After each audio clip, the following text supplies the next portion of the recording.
So I'd like to welcome everybody to the newest segment on Movie Show Plus, the Stay Home Edition, WTF. And we're here with Nate Adams, film critic, theonlycritic.com. You can find him on Twitter and Instagram and Facebook at theonlycritic. Here's the concept of this segment, guys. While we've all been in quarantine and while movie theaters have dried up, there aren't any new releases, really, any big releases, I should say.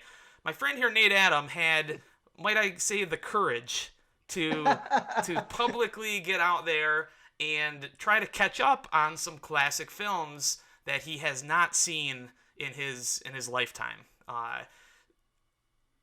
Let me just go through this list. So this is the genesis of this segment. Started with I could not believe the movies that Mr. Adams has not seen.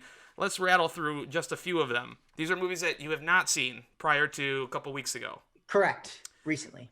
The Princess Bride, Dirty Dancing, The Sting, One Flew Over the Cuckoo's Nest, 12 Angry Men, My Cousin Vinny, Clueless, 16 Candles, Jerry Maguire, What's Eating Gilbert Grape, Mallrats, Pretty in Pink, True Romance, Blazing Saddles. You also have not seen films like The Godfather Part 2 and 3, E.T., Fatal Attraction, Butch Cassidy and the Sundance Kid, On the Waterfront. We pretty much just named like every influential movie of the past half century. So my first question for you, Mr. Adams, is prior to becoming a film critic, had you seen a film? Yes, and I actually wrote an article about this. I grew up watching a lot of comedies, like Adam Sandler, Jim Carrey comedies. I mean, that's just kind of what was influential in my young childhood. I watched, Ace Ventura all the time. I watched Billy Madison, Big Daddy. So, a lot of these films that I'm catching up with, they just were never prominently shown in my household, let alone, like you mentioned, Clueless. I never, as a young male, was never really interested in an Alicia Silverstone comic. Okay. And that's fair. And so, I'm kind of riffing on you a little bit here, but Oh, it's okay. what appealed to me about maybe talking about this openly is, I think it's really cool because, again, as a film critic, especially, as you know, there's like a stigma with like, you're expected to have seen every movie that's ever come out. And I think that there's definitely an age barrier there, like I'm so, years old and you're younger than I am. And, you kind of grow up watching the films that were relevant in your generation. Yeah, your tastes change too as you grow older too. Like you develop. Absolutely. Like when I was in high school, like I never wanted to watch The Godfather Part 2, if that makes sense. I wanted to watch Sure. the new new comedy or raunchy comedy that was coming out. And there's so much content. I mean, again, I feel like I'm 90 talking, to a young Padawan, but like, there's so much content now. Like that wasn't the case in my day. Like it seemed like there was like 10 new movies every year, and that was it. Yeah, It's not like 1,000. It's easier to get access to content too, because when I was growing up, we had our local video store and we had Blockbuster. You couldn't find like The Sting. Like I watched that. Like I could watch that on streaming. Like that was unthinkable when that movie came out in the 70s.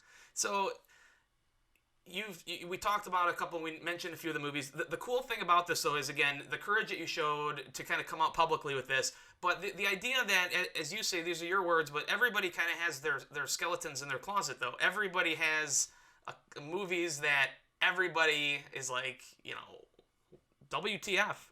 How have you not seen this movie? Well, and that's why I started doing it, because I felt like, since I do review films, I thought that it was in my best interest to be transparent with my audience and let people know that, hey, I've never seen these movies, but I'm making a point to watch them now. And I don't know how many times, and you may be able to relate, Tom, that I've run into people that have never seen a single Star Wars movie, and they get chastised left and right. So it's kind of the same thing. I deserve it.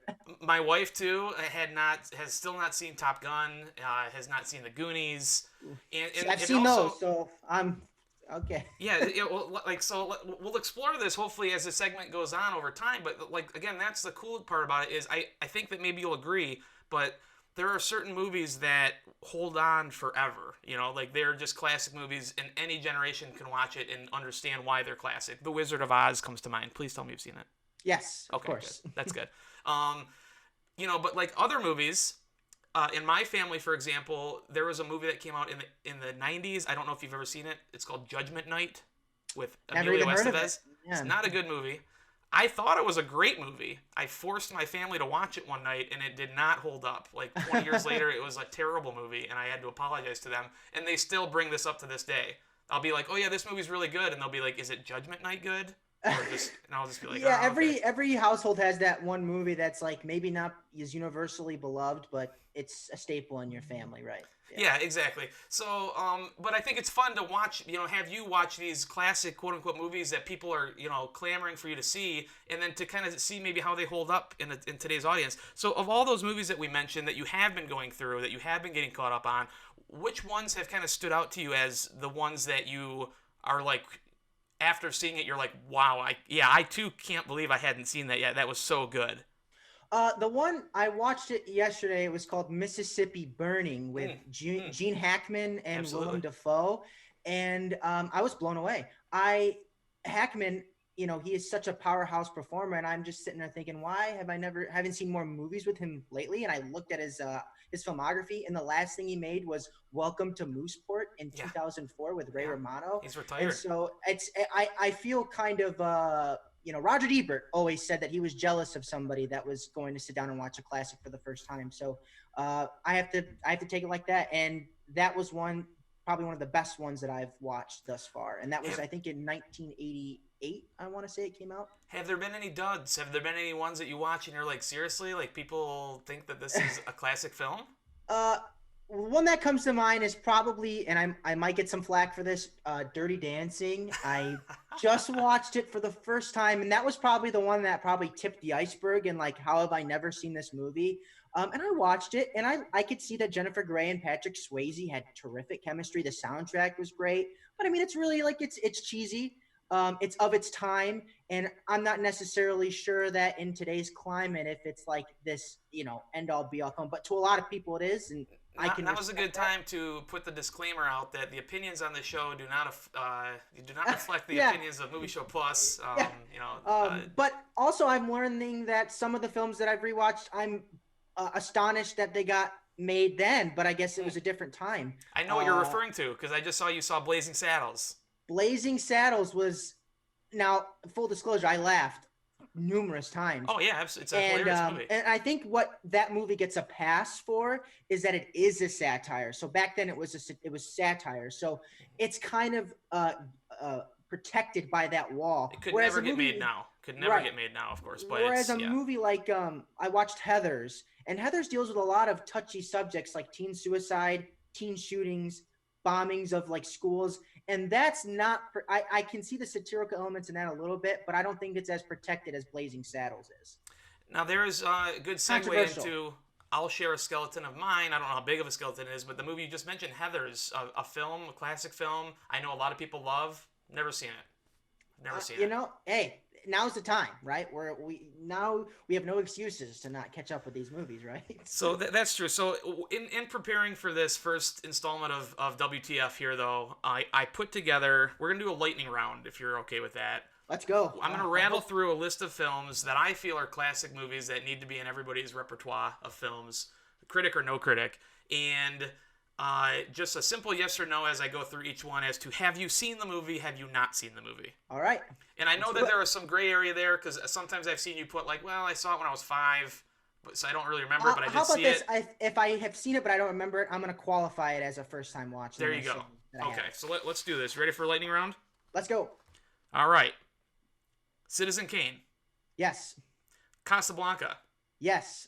Wizard of Oz, you already said yes. Yes. Schindler's List. Yes. You're doing good so far, by the way. I know. I'm impressed with myself. Singing in the Rain. Yes. It's a Wonderful Life. No. The Sound of Music. Yes. Vertigo. No. Gone with the Wind. Yes. Psycho. Yes. Rocky. No. Oh, man. Jaws. No. Pulp Fiction. Yes. A Clockwork Orange. No. Silence of the Lambs. Yes. Forrest Gump. Yes. Okay, there's a couple of good ones in there that you missed. I know, yeah. I'm going to leave you with this one, though, too. Braveheart. I have not seen a single frame of Braveheart. I'm going to melt off the frame right now real quick. But I think you might maybe I add that to the next watch. Maybe You see this guy here too behind me, Al Pacino, is one of my heroes. And yes, let me rattle through some of his films. Have you seen Serpico, no, Dog Day Afternoon, no, Scarface? yes, Okay, that's good. Frankie and Johnny. no. Okay, you have a lot of catching up to do, my man. I know a lot of Al Pacino. Yeah. So, but here's what I'm going to do. I'm going to challenge you, and I'm going to challenge everybody out there watching and listening to this right now. Use the hashtag on the screen, hashtag WTF Movie Show Plus. What does the WTF stand for? What's that film? Whatever you want it to be. Like it. It's whatever you want it to be. But use that hashtag, and we're going to challenge Nate, or you can challenge myself, or just share with us some movies that are your skeletons in the closet. What are some classic films that everybody would get on your case to know that you have not seen? And just shoot that out there. But Mr. Nate Adams, I'm going to challenge you to, by next episode that we do this, by the next week's show, I want you to watch Braveheart. Consider it done. Yes. And we're going to go through it. It is quite... I'm not going to It's on the list. I'm excited to watch these movies for the first time, and I've actually heard from a lot of people that they're jealous that I get to see these movies for the first time. It's true. You're going through quite a run of good movies, which is something that, as a critic, we normally don't get the pleasure of saying. I was thinking about that. It's like I'm not going to know what a bad movie is until the next one comes along. So. Well, thank you so much for taking the time, and we'll see you guys next time on the next installment of WTF. Hashtag. Thanks for having me.